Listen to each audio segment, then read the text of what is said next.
আরে তুই বারবার পালাস কেন? হ্যাঁ, বারবার আপনারা আমার পিছনে পড়ে আছেন কেন? পিছনে তোর পড়ে সঙ্গে আছেন কথা কেন? আছে। আমি কিছু কথা বলতে চাই না। অনেক হয়ে গেছে স্যার, আপনারা আমাদের এইভাবে বিরক্ত করতে পারেন কেউ না। তোমাদের জ্বালাতন করছে না, আমরা নিজেদের কাজ করছি। যাও। আমরা কিছু শুনতে চাই না, যান এখান থেকে। আরে একজনের খুন হয়েছে, তোমরা কি বুঝতে পারছো না? তা কি হয়েছে? আমরা কি খুন করেছি নাকি? হ্যাঁ, আমরা গরিব মানুষ, ভিক্ষা করে খাই, তার মানে কি আপনারা আমাদের উপর দোষ দিয়ে দেবেন? দেখুন না,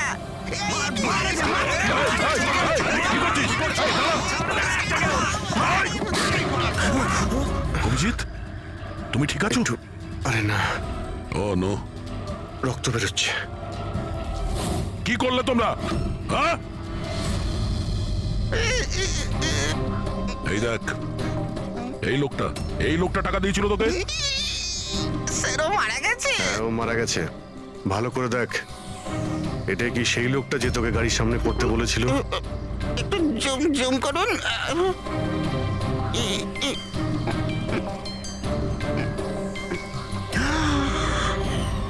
এমন ঘড়ি তো ও পড়েছিল। হতে পারে যে লোকটা একে টাকা দিয়েছে সেই প্রমাণটা লোপাট করার জন্য ওকেও মেরে দিয়েছে। চালায় বললাম আমি, ধরেছে তো ছাড়তে হ্যাঁ, পঙ্কজ। চাইছে না। হ্যাঁ,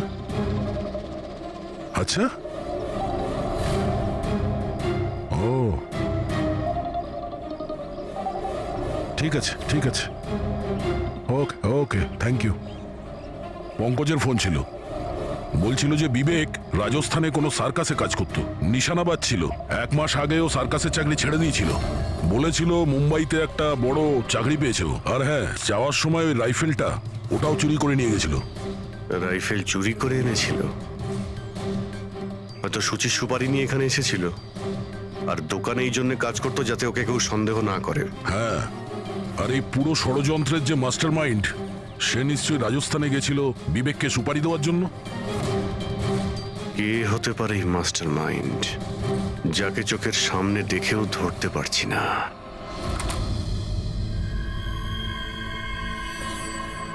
আরে মিস্টার আশু। স্যার, আপনারা এখানে? মিস্টার আশু, ওই লোকটার ব্যাপারে জানতে পেরে গেছি যে সুচিকে গুলি করেছিল। Wow, that's a great news. আপনারা ধরেছেন ওনাকে? বিবেক নাম ওর। আপনারা কোনো বিবেককে চেনেন? না তো। অদ্ভুত ব্যাপার, আপনি কোনো বিবেককে চেনেন না, কিন্তু 15 বার কল করেছেন আপনি আপনার ফোন থেকে বিবেককে। কি বলছেন? আমি যখন বলছি কোনো বিবেককে জানিই না, তাহলে আমি ওকে ফোন কেন করবো স্যার? শুধু এটাই নয়, ওর সঙ্গে দেখা করতে তুমি রাজস্থানেও গিয়েছিলে। সার্কাসে ওর গুলি চালানোর ক্ষমতাটা দেখে তোমার এত পছন্দ হয়েছিল যে সুচিকে মারার কন্ট্রাক্টও দিয়ে দিয়েছিল ওকে। 1 মিনিট স্যার, 1 মিনিট। এটা সত্যি যে একটা বিজনেস ট্রিপের জন্য আমি রাজস্থান গিয়েছিলাম, কিন্তু আমি কোনো সার্কাসে যাইনি স্যার। আর আমি যখন কোনো বিবেককে চিনি না, তো তাকে ফোন কেন করবো? তাহলে কি তোমার এই ফোন রেকর্ড মিথ্যে কথা বলছে? স্যার, এটা হতে পারে কি আমার ফোন থেকে অন্য কেউ ওকে ফোনটা করেছে আমার না থাকার সুযোগে। আচ্ছা, তাহলে কি আপনি আপনার ফোন যে কোনো জায়গাতে ফেলে রাখেন নাকি? না স্যার। হ্যাঁ ডক্টর। আচ্ছা, ঠিক আছে ডক্টর। ওকে ডক্টর। ডক্টর সালুখের ফোন ছিল, আমাদের ফরেন্সিক ল্যাবে যেতে বলেছেন আশুতোষকে নিয়ে। বস, মেয়েটা এইখানে বসেছিল এই সিটে, আর এই অংশটা হচ্ছে সিটের পেছনের দিকটা, আর এটা হচ্ছে লিভার, যার দ্বারা সিটটা আগে পিছে হয়। আর এই লিভারটাকে জাম করে দেওয়া হয়েছিল। এই দেখো। লিভার জাম করে দিয়েছে? হ্যাঁ, তাই তো। ব্যাস এইটুকুই স্যার, সেই জন্য আপনি আমাদেরকে ডেকে আনলেন? পঙ্কজ, তুমি একটু আমার কথাটা শোনো। সূত্র এইটা নয় যে লিভারটা আটকে দেওয়া হয়েছে, সূত্রটা এই যে এটাকে জেনে বুঝে আটকে দেওয়া হয়েছে। কিন্তু স্যার, কেউ জেনে বুঝে সিটটাকে খারাপ করবে কেন? এটাও তো আমরাও ভাবছিলাম। আশুতোষ, তোমার এই গাড়ির সিট কবে থেকে এরকম হয়ে আছে? মানে কবে থেকে পেছনে আটকে আছে? স্যার, পরশু রাত অবধি তো ঠিক ছিল, কিন্তু কাল সকালে যখন বেরোলাম তখন রিক্লাইন কাজ করছিল না। আমার হাতে ঠিক করার মতো অত সময় ছিল না বলে এমনি বেরিয়ে গেলাম। ডক্টর সালুখে, সিটটা খারাপ হওয়া এই কেসটার সাথে কি সম্পর্ক? সম্পর্ক আছে ফ্রেডি। সম্পর্কটা হচ্ছে এইটা যে খুনি চাইছিল সিটটা পেছনে হেলে থাকে, সুচির পজিশনটা এইরকম থাকবে পেছনের দিকে। স্যার, ও যদি সামনে বসতো বা পেছনে বসতো তাতে খুনির কি এসে যায়? খুনির তো গুলি করারই ছিল। পঙ্কজ, তুমি এক কাজ করো, এখানে তুমি গাড়ির সিটটায় বসো। সারিকা, তুমি সুচির জায়গায় বসো। এবার ধরে নাও আমি সুচি। আমি যখন এই সিটটায় বসেছিলাম তখন আমার মাথাটা এরকম ছিল। বস, সুচির এইভাবে বসার সুবিধাটা খুনি তখনই পাবে যখন ওর এম সুচি নয়, ড্রাইভিং সিটে বসা লোকটি হবে, মানে আশুতোষ হওয়ার কথা। কিন্তু আশুতোষকে কোনো কারণে খুব ব্রেক চাপতে হয়, ব্রেকের কারণে ঝটকা লাগে, আর সেই ঝটকায় সুচি ঝুঁকে যায়। আর বস, আশুতোষকে লাগার পরিবর্তে সুচির গুলি লাগে। স্যার, তার মানে আশুতোষ খুনি নয়, কিন্তু কেউ ওর খুন করতে চাইছিল। দয়া,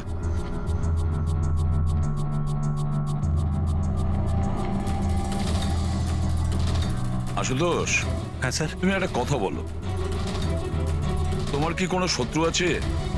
এমন কোনো শত্রু যে তোমাকে প্রাণে মেরে ফেলতে চায়? ভেবে চিনতে বলো, ভাবো। না স্যার, আমার কারোর সাথে কোনো শত্রুতা নেই। না আশুতোষ, কেউ তো নিশ্চয়ই হবে যে তোমাকে প্রাণে মেরে ফেলতে চায়, তোমার সিটের লিভারটা জাম করে দিয়েছে। না স্যার, এটা তো হতেই পারে না, কারণ এই গাড়িটার একটাই মাত্র চাবি, আর সেটা সবসময় আমার কাছেই থাকে। আমি তো কিছুই বুঝতে পারছি না আমি স্যার, যে এসব কি করে হলো। কোনো ব্যাপার নয় আশুতোষ, ও যেই হোক না কেন আমরা খোঁজার চেষ্টা করব যে কে তোমাকে মারার চেষ্টা করছে। ঠিক আছে, চলো যাই, চলে এসো। হ্যাঁ স্যার। স্যার স্যার, আমরা আশুতোষকে ছেড়ে দিলাম কেন? খুনি যদি আবার ওর ওপর আক্রমণ করে তাহলে?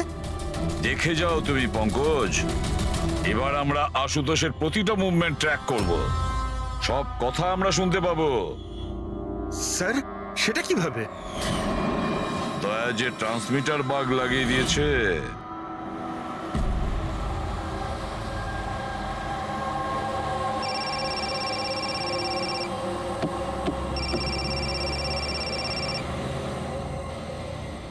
হ্যালো, হ্যাঁ বলো। আচ্ছা, ওকে, চলে এসো বাড়িতে। ওখানে? কিন্তু ওই জায়গাটা তো বন্ধ না। ঠিক আছে, আসছি।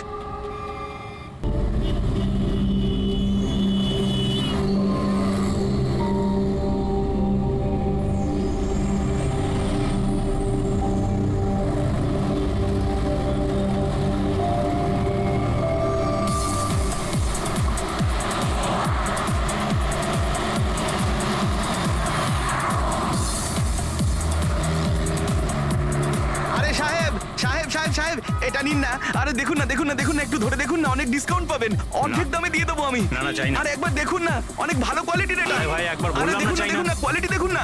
আরে শুনুন না ম্যাডাম, দেখুন না, আরে কোয়ালিটিটা দেখুন ম্যাডাম, কিনুন না, ভালো কোয়ালিটির এগুলো, খুব ভালো কোয়ালিটির ম্যাডাম। আরে কেন বিরক্ত করছো ভাই? একবার তো বললাম চাই না। ও ও, ও দাদা, এই ম্যাডামের মনে হয় কিছু একটা হয়েছে। আরে কিচ্ছু হয়নি ওর। আরে দেখুন না, ঘুমোচ্ছে। ওনার ঘাট থেকে রক্ত বেরোচ্ছে। কি? হ্যাঁ, দেখুন ওনার রক্তে ভেসে যাচ্ছে। সুচি? ওই যে, সুচি? ওই দেখুন, দেখুন, ওই যে। সুচি?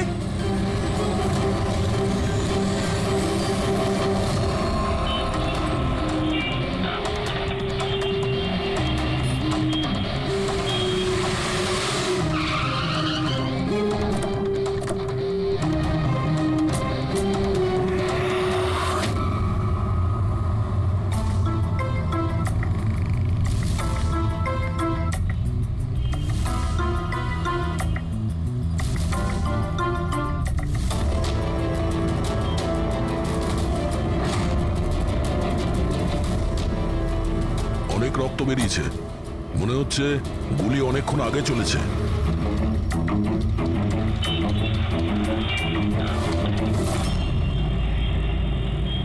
এসব কি করে হলো মিস্টার আশুতোষ। আচ্ছা, আর এনার নাম কি? ইনি আমার স্ত্রী সুচি। মানে বলতে চাইছি আমার ex wife Suchi. Ex wife? এসব কি করে হলো? জানি না স্যার, আমি কিছু জানতেই পারিনি। কিচ্ছু জানো না? তোমার এক্স ওয়াইফ তোমার পাশের সিটে বসেছিল, গুলি চললো, তুমি কিচ্ছু জানো না? এটা কি করে সম্ভব? আমার হাজবেন্ড কখনো মিথ্যে বলেন না। উনি যখন বলছেন উনি জানেন না, আই এম শিওর যে উনি কিছু জানেন না। আপনি আমি মিহিকা, ওনার প্রেজেন্ট ওয়াইফ। মিস্টার আশুতোষ, যখন সুচির গুলি লাগে আর পিছনের কাঁচটা ভেঙে যায় তখন নিশ্চয়ই শব্দ হয়েছিল, আর আপনি আমাদের বলছেন আপনি কিছুই জানেন না। আসলে গাড়ির মধ্যে খুব জোরে মিউজিক সিস্টেম বাজছিল আর সুচি ঘুমিয়েছিল। আমি কিচ্ছু বুঝতে পারিনি। ওই লোকটা কিছু জিনিস বিক্রি করতে এসেছিল। ও যখন আমাকে বললো তখন আমি বুঝতে পারলাম কি সুচি। গাড়িতে মিউজিক চলছিল আর সূচি ঘুমিয়ে পড়েছিল। অদ্ভুত, প্রায়শই লোকেদের ঘুম একটু আওয়াজেই ভেঙে যায়, আর এত লাউড মিউজিকে সূচি ঘুমোচ্ছিল। স্যার, আপনাদের কথা থেকে বোঝা যাচ্ছে যে আপনারা আমাকেই সন্দেহ করছেন। স্যার, আমি এটা কেন করব? সুচি আর আমার ডিভোর্স নিশ্চয়ই হয়েছিল, কিন্তু আমরা ভালো বন্ধু ছিলাম আর আমাদের যোগাযোগও ছিল। আপনি আপনি দীনেশকে জিজ্ঞাসা করে নিন। দিনেশ স্যার, আমি সুচির ভাই। ও ঠিকই বলছে স্যার, ডিভোর্সের পরেও ওর আর সুচির মধ্যে খুব ভালো সম্পর্ক ছিল, কখনো কোনো ঝামেলা হয়নি। আচ্ছা, তো আপনারা কোথায় যাচ্ছিলেন বলুন তো? আমাদের মেয়ে রুহি বোর্ডিং স্কুল থেকে ফিরছিল। তাহলে এই সূচি কি গাড়িতে ওঠার পরেই ঘুমিয়ে পড়ে নাকি পরে? স্যার, ব্যাপারটা হলো আমাদের মধ্যে একটু আগে ঝগড়া হয়েছিল। আশুতোষ, রুহি স্কুল খুব ভালো, এই স্কুল চেঞ্জ করার কোনো দরকারই নেই। সুচি, এই স্কুলটার টাকা পয়সা খুব বেশি, আমি এর ফিসটা জোগাড় করতে পারবো না। কিন্তু আমি করতে পারি, আর আমি আমার মেয়ের এডুকেশনে কোনো কম্প্রোমাইজ করব সুচি, না। আমি তোমার থেকে টাকা নিতে পারবো না। কেন? ও, তোমার মেয়ে লিগো চলে আসে তাই না, যে আমি তোমার থেকে বেশি ইনকাম করি? জানো, আমাদের ডিভোর্সের কারণ এটাই, যে একটা মেয়ে একটা ছেলের থেকে বেশি ইনকাম করে। সাফল্যটা মনের ব্যাপার, এটা স্বামী স্ত্রী প্রতিযোগিতা নয়। তোমার সাথে কোনো তর্ক করতে চাই না, না এই ব্যাপারে কোনো কথা বলতে চাই। রুহি এই স্কুলেই থাকবে। তারপর আমাদের মধ্যে আর কোনো কথা হয়নি। আমার মনে হয়েছিল ঘুমিয়ে পড়েছে। আচ্ছা, এই যখন ঝগড়া হচ্ছিল তখন গাড়ি কোথায় ছিল, মানে কোন এলাকায়? স্যার, লিংক রোডের সিগন্যালে, কেপি থিয়েটারের পাশেই। আর তারপর কোন রাস্তায় গেছিলেন আপনারা? সেখান থেকে স্যার আমি লেফট নিলাম, ওই সামনে ফ্লাইওভারটা আর দেখে। সোজা এখানে চলে এসেছেন? হ্যাঁ স্যার। তার মানে প্রায় 2 কিলোমিটার এই গাড়িটা চলেছে। তার মানে 2 কিলোমিটারের মধ্যেই কোথাও গুলি চলেছে সূচির উপরে। পঙ্কজ, একটা কাজ করো তো, কেপি থিয়েটার থেকে এইখানে 2 কিলোমিটার অবধি চেক করে দেখো তো, যদি কোথাও কিছু প্রমাণ পাওয়া যায়, মানে কোথাও কাঁচের টুকরো পড়েছে কিনা দেখে নিও, ঠিক আছে? আর হেঁটে যেও। 2 কিলোমিটার স্যার? হেঁটে যাও। গুলিটা অদ্ভুত অ্যাঙ্গেল থেকে লেগেছে, এই নিচে, মানে গুলিটা উপর থেকে নিচে এসেছে, মানে যে গুলি চালিয়েছে তার হাত উঁচু করতে হয়েছে ফায়ার করার সময়। খোলা রাস্তায় কেউ গুলি মেরেছে আর কেউ দেখেনি? হতে পারে খুনি একটু দূরে ছিল, তাও গুলি করা খুবই মুশকিল ছিল এই চলন্ত গাড়িতে, আর তাও তখন যখন খুনি হয়তো গাড়িতে বা কোনো বাইকে ছিল। তবে এইভাবে গুলি করাটা কিন্তু সহজ নয় দয়া।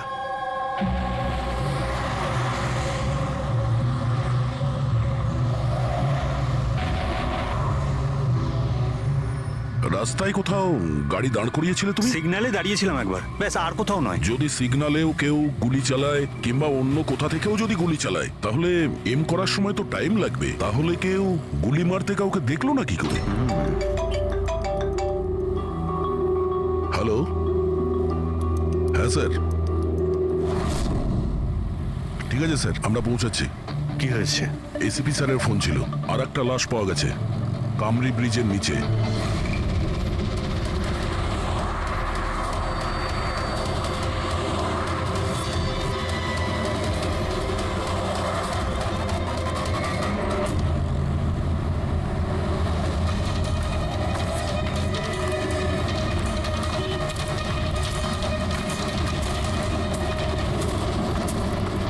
হ্যাঁ দয়া, স্যার, আপনি জানলেন কি করে এই লাশটার কথা?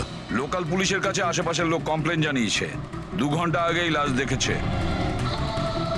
মাথার পিছনে একটা চোট আছে আর পিঠের পিছনেও একটা গুলির চিহ্ন আছে। স্যার, একটা কথা মাথায় ঢুকছে না, কেউ একে এখানেই মেরেছে নাকি অন্য কোথাও মেরে এখানে নিয়ে এসেছে? দেখতে হবে ফেডরিক। স্যার, রাস্তায় একটা বাইক পাওয়া গেছে, আমার মনে হচ্ছে এই লোকটারই বাইক হবে।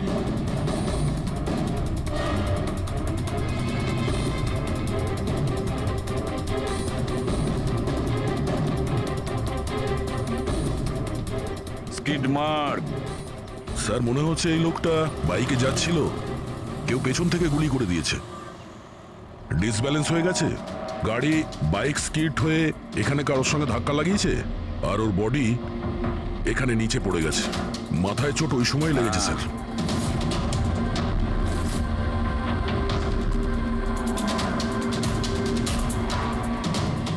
স্যার হ্যাঁ, কিছুতেই বুঝতে পারছি না এই লোকটা কে। এর কোনো রকম আইডেন্টিফিকেশন নেই। আমি মিসিং পার্সনস ব্যুরোতে জিজ্ঞেস করে দেখবো কি?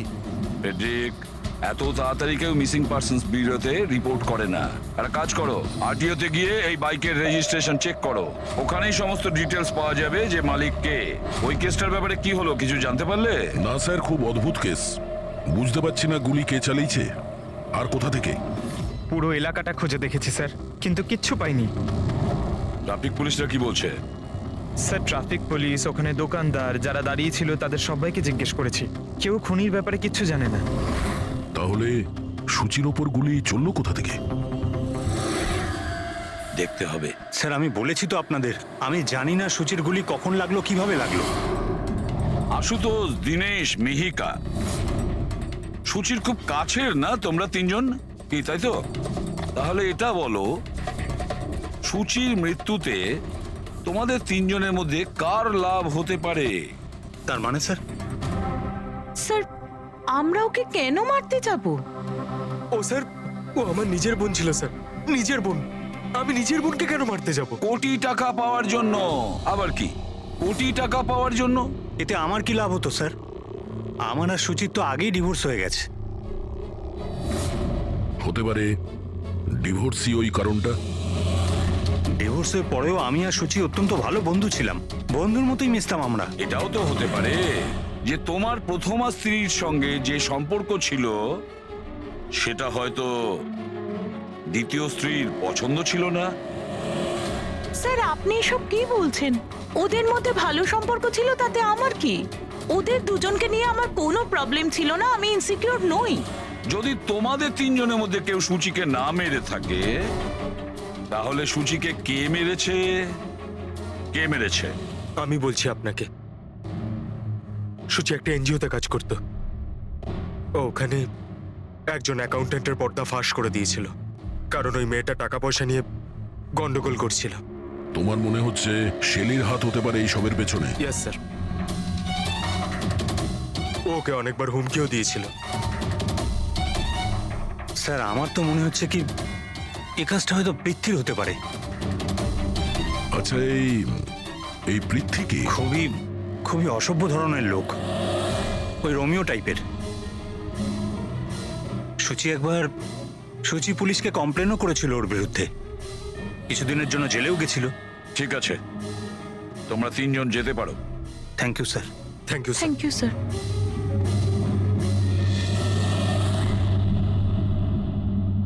স্যার তিনজনকেই বিশ্বাস হচ্ছে না। এই তিনজনের উপর কড়া নজর রাখো। আর দয়া, স্যার, শেলি আর পৃথ্বী, ওদের দুজনকে ব্যুরোতে ডাকো। স্যার হ্যাঁ, আরটিও থেকে বাইকের মালিকের খবর পেয়ে গেছি। স্যার পৃথ্বী আর শেলির ফোন আনরিচেবল আসছে, তাই আমি ফ্রেডিকে বলেছি ওদের মোবাইল ফোনটা ট্রেস করতে। এ তো আমাদের ডেলিভারি বয় বিবেক। স্যার আমাদের বাইক তো ওই চালাতো। স্যার ওকে কে মেরে দিল? সেটা খোঁজারই চেষ্টা করছি। আচ্ছা, এই বিবেকের কারোর সঙ্গে কোনো শত্রুতা ছিল কি? না স্যার, ও তো খুবই সাদাসিধে ভালো ছেলে ছিল। কবে থেকে কাজ করছিল এখানে? গত 1 মাস ধরে রাজস্থান থেকে এসেছিল, খুব পরিশ্রমী ছিল। স্যার ও তো শহরে কাউকে চিনতও না। এ কোথায় যাচ্ছিল ডেলিভারি করতে? কোথাও নয় স্যার, আজ তো ওর ছুটি ছিল, ওই জন্য আমার বাইক নিয়ে ঘুরতে বেরিয়েছিল। আচ্ছা, ওর বাড়ির অ্যাড্রেস দিতে পারবেন? স্যার ওর বাড়ির অ্যাড্রেস তো নেই, ও এই দোকানেই শুতো। আচ্ছা, জিনিসপত্র কিছু? স্যার এই ওর একটা বাক্স আছে। এটা?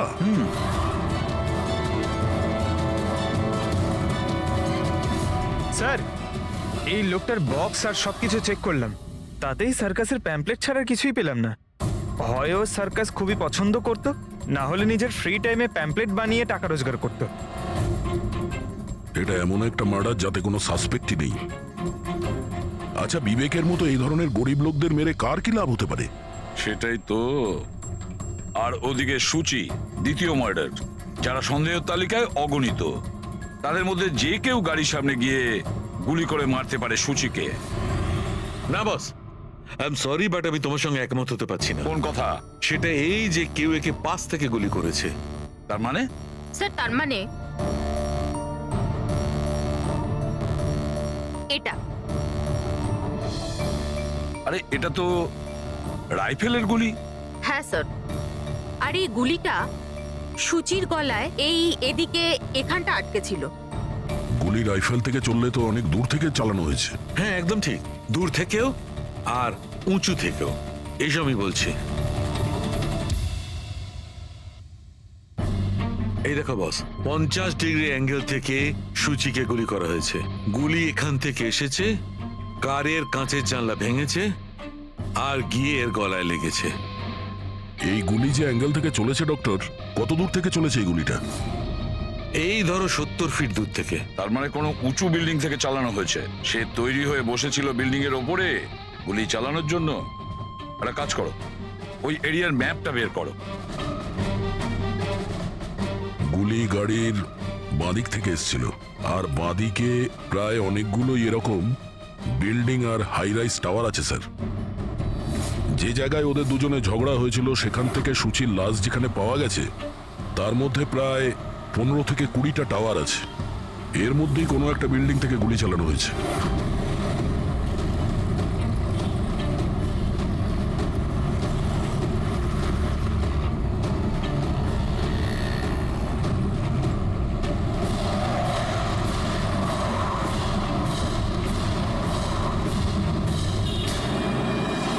বাস ঠিক আছে।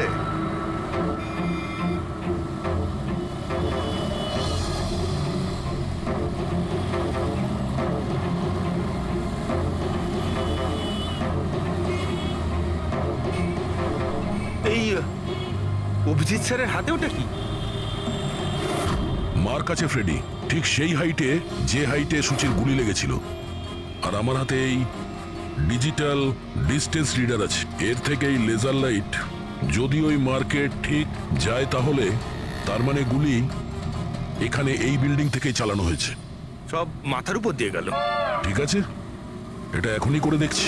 হ্যাঁ দয়া, আমি তৈরি। ওকে অভিজিৎ, একটু ডান দিকে এসো, ডান দিকে। হ্যাঁ ঠিক হালকা আছে। হ্যাঁ একটু বাঁদিকে। ব্যাস ব্যাস ব্যাস, ঠিক আছে। একটু পেছনে, একটু পেছনে। দেখেছো, এই লেজার ঠিক ওই মার্কে হিট করছে না, হিট করছে না ওখানে। গুলি এখান থেকে চালাইনি স্যার। এক্স্যাক্টলি। আরে স্নাইপারের কাছে অত সময় ছিল না নিশানা ঠিক করার জন্য যখন ও সুচিকে গুলি চালিয়েছিল। একটা কাজ করি, অন্য কোনো বিল্ডিং এ যাই। ঠিক আছে, চলো।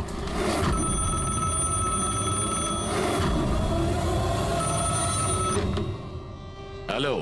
হ্যাঁ হ্যালো। আচ্ছা, এটা কি ফ্যান্টাসি সার্কাস জয়পুর রাজস্থানের অফিস? হ্যাঁ ঠিকই, বলুন। দেখুন, আমি মুম্বাই সিআইডি থেকে এসিপি পদ্মুমান বলছি। আপনার ওখানে কোনো বিবেক নামে কেউ কাজ করতো? হ্যাঁ হ্যাঁ, বিবেককে আমি চিনি তো। ও এই সার্কাসেই কাজ করতো। কেন, কি হয়েছে? কি কাজ করতো বলতে পারবেন আপনি? দেখুন স্যার, আপনার সঙ্গে সারাদিন ফোনে কথা বললে আমার শো ক্যান্সেল হয়ে যাবে। আমি আপনার কথা আমার মালিককে বলে দিচ্ছি, উনি আপনাকে ফোন করে নেবেন। ঠিক আছে? হ্যালো।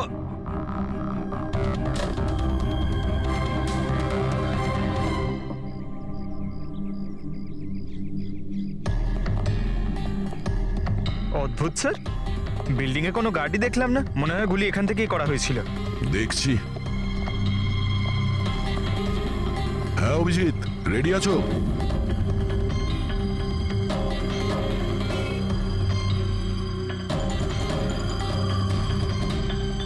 না অভিজিৎ, এখান থেকে টার্গেট ঠিকঠাক লাগছে না। একটু ডান দিকে এসো, ডান দিকে।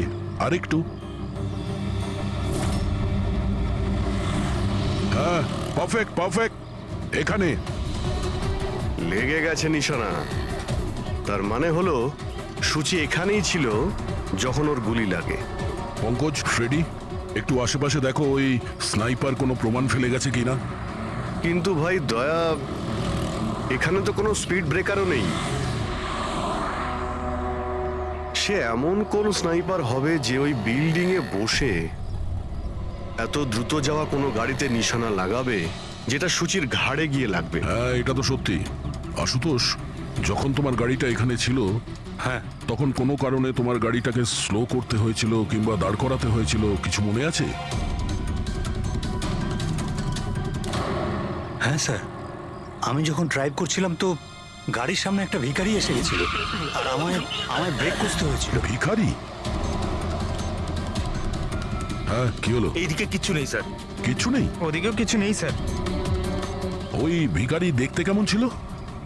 স্যার, ওর এক হাতে তো একটা ক্রাচ ধরা ছিল, অন্য হাতে লাল পোটলা, গলায় গামছা আর মাথায় অর্ধেক টাক ছিল। অভিজিৎ, এই ফ্লাইওভারের নিচে অনেক ভিখারি থাকে, ওদের মধ্যে কেউ একজন হবে। হ্যাঁ আমি শুনলাম আশুতোষ যা বললো ভিখিরির ব্যাপারে, আমি নিচে গিয়ে দেখছি। এই কে তোমরা? কাকে জিজ্ঞেস করে ওপরে এসছো? তুমি এখানকার ওয়াচম্যান? ডিউটিতে কেন ছিলে না? আমার ইচ্ছে। এই তোমরা কে আমাকে ডিউটি শেখাচ্ছ? সিআইডি। সিআইডি? জানো তোমার জন্য এখানে একজন মহিলার খুন হয়ে গেছে? আমার জন্য খুন? কেউ এই ছাদ থেকে একজন মহিলাকে নিচে গুলি মেরেছে, কি জানো ওই ব্যাপারে?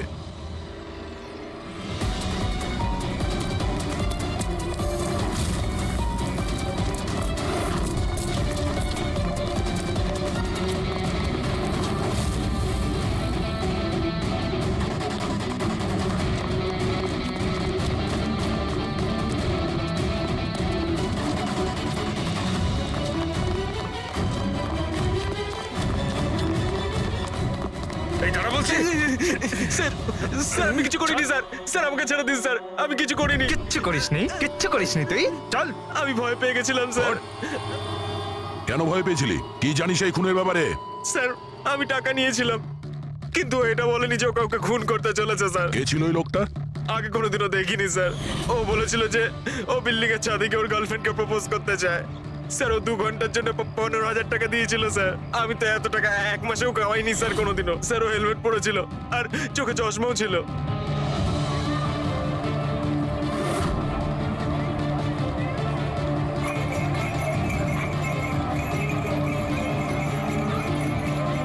আরে ভাই শোনো, ও দাদা, আচ্ছা এখানে এমন কাউকে তোমরা দেখেছো যে মাথায় লাল গামছা বাঁধে, লাল রঙের একটা বোঁচকা আছে আর লাঠির সাহায্যে হাঁটেও?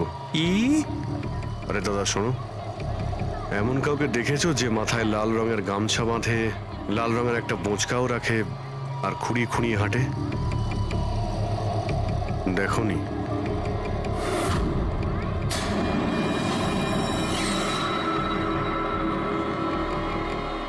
আরে ভাই শোনো, আরে ভাই শোনো, একটু কথা আছে। এই যে আরে এই কি করছো ভাই? দাঁড়াও, আরে ভাই দাঁড়াও।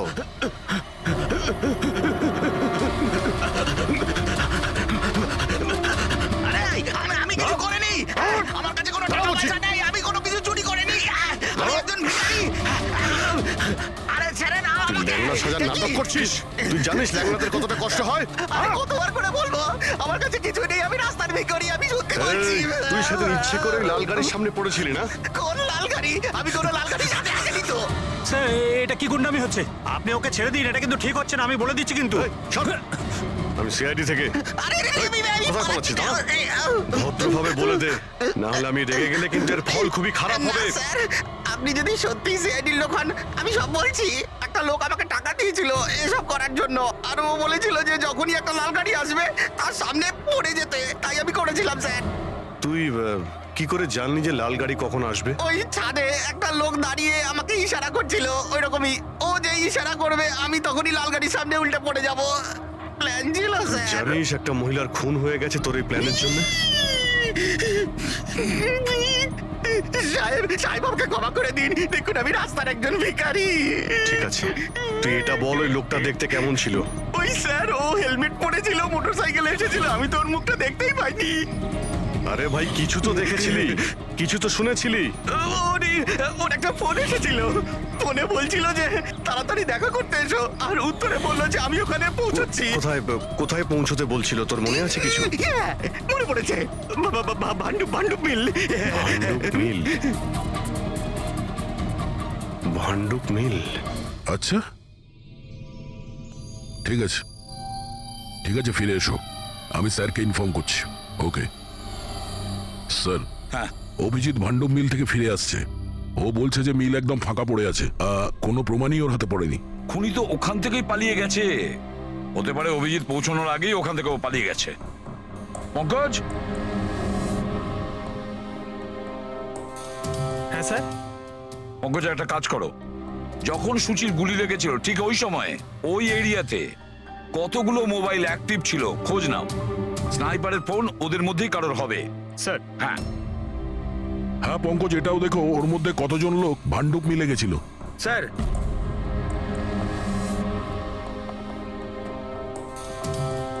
স্যার এ হলো শৈলী, এনজিওর অ্যাকাউন্টেন্ট। সুচি একটা এনজিওতে কাজ করতো। ও ওখানে একজন অ্যাকাউন্টেন্টের পর্দা ফাঁস করে দিয়েছিল। আর এ হলো পৃথ্বী, যার বিরুদ্ধে সুচি রিপোর্ট লিখিয়েছিল। সুচি পুলিশে কমপ্লেনও করেছিল ওর বিরুদ্ধে, কিছুদিনের জন্য জেলেও গেছিল। আপনারা কি করে ভাবলেন যে সূচির মৃত্যুর জন্য আমি দায়ী? হ্যাঁ স্যার, আমিও তো এমন কিছুই করিনি। আমি তো কারোর মার্ডার করিনি স্যার। শেলি, তোমার চাকরি চলে গেছিল সূচির জন্যে, আর তারপর থেকে তোমার এখনো পর্যন্ত কোনো চাকরি পাওইনি। ধার করে করে সংসারে খরচা চালাচ্ছ তুমি। হ্যাঁ, আর প্রীতি, এক সপ্তাহ তুমি জেলে ছিলে, নিজের এরিয়াতে তোমার খুব বদনাম হয়েছে, তাই তো? তো তো কি হয়েছে? যদি আমার কোনো বদনামের ভয় থাকতো তাহলে বাড়ি বদলে নিতাম। কারণ মার্ডার করতে যাবোই বা কেন আমি? আর স্যার, এমনটা নয় যে আমি কোথাও চাকরি পাচ্ছি না। বলতে পারেন আমি আমার মতো কোথাও চাকরি পাচ্ছি না, এই জন্য আমি কোথাও জয়েন করছি না। আপনাদের আশুতোষ আর তার নতুন স্ত্রী, তাকে এসব প্রশ্ন করা উচিত। ওদের জীবন সুখী নয়, কিন্তু সবাইকে দেখিয়ে বেড়ায়। আশুতোষ তো সুচির কাছে ফিরে যেতে চাইছে। হয়তো ও নতুন স্ত্রীকে নিয়ে খুশি নয়, তাই। আর স্যার, সুচির না ওর ভাইয়ের সাথেও বনিবনা ছিল না, সব সময় না ফোনে ঝগড়া করতে থাকতো। আচ্ছা, আর কি ব্যাপার নিয়ে ঝগড়া হতো এদের দুই ভাই বোনের মধ্যে? আসলে স্যার, দীনেশ আশুতোষকে হুমকি দিয়েছিল ও সুচির থেকে দূরে থাকার জন্য। হয়তো সুচির এটা পছন্দ হয়নি। আর স্যার, ও আমাকে আর একটা কথা বলেছিল, মেয়েকা হিংসে করে ওর আর আশুতোষের মেলামেশায়। 100% মনে হয় এদের মধ্যেই কেউ একজন ওকে মার্ডার করেছে। হ্যাঁ স্যার। আচ্ছা, ঠিক আছে, যেতে পারো তোমরা দুজন, কিন্তু একটা কথা ভালো করে মনে রাখবে, যতক্ষণ না আমাদের ইনভেস্টিগেশন শেষ হচ্ছে তোমরা শহর ছেড়ে বাইরে যাবে না। এই কেসে কারোর কথার উপর ভরসাই করতে পারছি না স্যার, মনে হচ্ছে সবাই মিথ্যে কথা বলছে। হ্যাঁ, সে যেই হোক খুব বড় প্ল্যানিং করেছিল। প্রথমে ভিখারিকে টাকা দিয়েছে, একটা ওয়াচম্যানকে হায়ার করেছে, আর তারপরে স্নাইপারকে হায়ার করেছিল। আর ঠিক সময় আসতেই ও সূচিকে গুলি করে মারে। স্যার, হ্যাঁ, স্যার, যে সময় ওর ওপর গুলি চালানো হয়েছিল স্যার, তখন ব্রিজের আশেপাশে 2000 লোকের মোবাইল অ্যাক্টিভ ছিল। তাহলে ওই সময় কোন মোবাইল ফোন পান্ডু মিলের দিকে গিয়েছিল? একটা নাম্বার গিয়েছিল, কিন্তু সেটা প্রাইভেট নাম্বার, তাই ট্র্যাক করতে পারিনি। আর কি বলতে পারো এই নম্বরের ব্যাপারে? এটাই স্যার, ওটা মিল অব্দি গেছিল কিন্তু দাঁড়ায়নি, ওটা সোজা কামরি ব্রিজের দিকে চলে গেছিল, আর ওখান থেকে সিগন্যাল পাওয়া যাচ্ছিল না। কামরি ব্রিজ? স্যার, বিবেকের লাশটাও তো আমরা ওখানেই পেয়েছি, এটা কোনো কোইন্সিডেন্ট হতে পারে না? রাজস্থানে বিবেকের বাড়িতে ফোন করি, ওর ব্যাপারে পুলিশ কি ইনফরমেশন জোগাড় করলো জানতে হবে। দয়া, এই বিবেকও তো খুনি হতে পারে। কেউ বিবেককে খুন করে দিয়েছে? একজন খুনির খুন? অনেক কিছুই হতে পারে ফেডরিক, এই কেসে অনেক কিছু হতে পারে।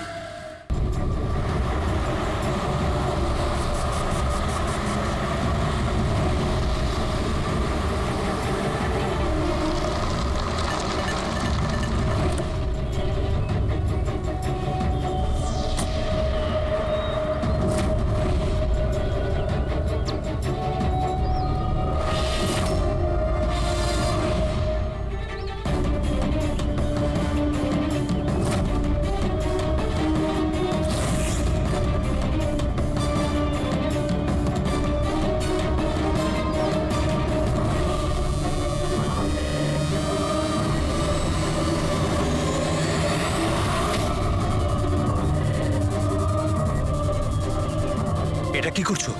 গান? মাই গড, গুলির আওয়াজ পেলাম দয়া। তাড়াতাড়ি চলো, আবার একটা যেন খুন না হয়। স্যার এই তো আমরা পৌঁছচ্ছি। স্যার আমাদের যে এই সাসপেক্ট আছে, এক্ষুনি খবর পেলাম যে ও রাজস্থান গিয়েছিল আশুতোষকে ফলো করতে করতে। ও তো আশুতোষের খুব কাছের লোক ছিল।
দিনেশ স্যার আমি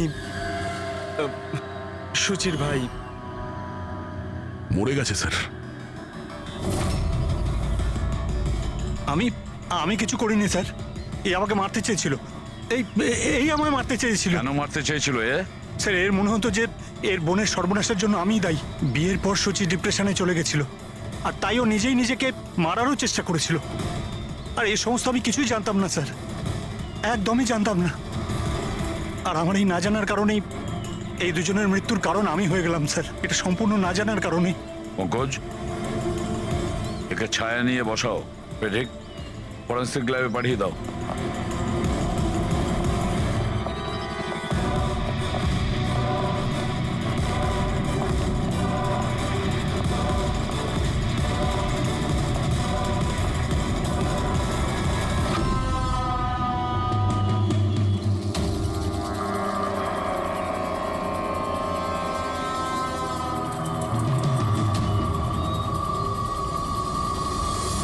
গল্পে একটা নতুন টুইস্ট। আশুতোষ,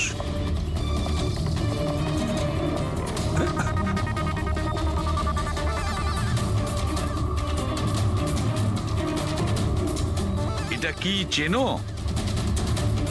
না স্যার, আমি ঠিক জানি না। জানো না? এক্ষুনি জেনে যাবে। পঙ্কজ, চেক করো ওকে। কিন্তু কেন? হাত উঁচু করুন, জানতে পেরে যাবেন আপনি। স্যার আমি তো কিচ্ছু করিনি, আমি নিরপরাধ। আপনারা কেন আমার তল্লাশি নিচ্ছেন? আমার কথা বিশ্বাস করুন স্যার, আমার কাছে কিচ্ছু।